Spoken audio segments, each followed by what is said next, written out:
mga karagrag, welcome back to my vlog. Isang magandang gabi sa inyong lahat mula dito sa Lasak City. Busy si Kuragan sa aking pangkabuhayan showcase. May hinabol akong order para bukas na birthday cake mga karagrag. Kaya eto, nagandara pa ako dito sa kusina ko. Ano nga mga karagrag, mga latest na mga chika, mga pa-revelasyon na pinag-uusapan ng mga active na mga chismosa at mga chismosa sa social media na kung saan. Kunyari, shock tayo. Ay, gulat tayo, Miss Charm. Pageant, cancel na naman. Anong bago? Walang bago sa Miss Charm. Lagi na lang silang pakansila galore. Dinaig pa si Maring Julia.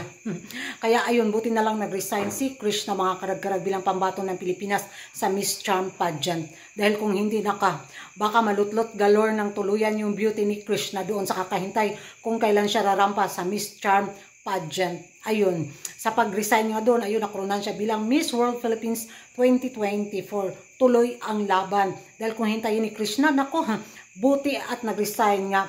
At ito na naman yung inaabangan na sana nating laban ni, Kyle, sino nga yung gwapa kayo? Yung si Miss South California. Nakalimutan ko. Ano yung pangalan niya? Grabe, nagka-amnesia na si Kuragan dahil sa sobrang kabisihan ba. So, grabe pa naman yung butuhan na nangyayari. Hinabol-habol pa naman ng mga iba, mga chismosa at mga chismosa, mga beauty pageant lover na makahabol bitaw sa butuhan. Si Kayla ba yun eh? Nakalimutan yung Kuragan. Kinsa mo ito eh. Comment down below mga karag-karag. Kipaak na kong lamok to. Anagay kasakit.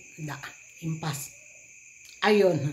So, yung rason nga ng Miss Charm Organization dahil nga yung politiko sa, US ba? So, magka-problema daw sa visa-visa galore. Ay, sus! Istoryahe mi galore. Yun yung magiging reaction ko, mga karag-karag. Kawawa naman yung mga kandidatang, todo bitaw, prepare yung paghahanda nila para lumaban sa Miss Charm. Ayun, cancel na naman. At maghahanap na naman sila ng bagong venue, schedule, tapos cancel na naman. Ambot lang ni Miss Charm Puriagaba. Pud, no? Imbis mukatawa na lang ta. So, ewan ko sa inyo mga karag-karag kung ano yung magiging reaction nyo sa pagkansila na naman sa Miss Charm pageant. Ano kaya mangyayari sa mga kandidata? Sa baka tuluyan na mag-resign yung lahat ng mga kandidata ba? Tagamyud sila. Magkadarapa yun sila mga karag-karag. Pag wala na mga kandidatang sasali sa pageant nila. So, thank you for watching mga karag-karag and see you in my next vlog. Don't forget to like and subscribe to Kuragan Karag.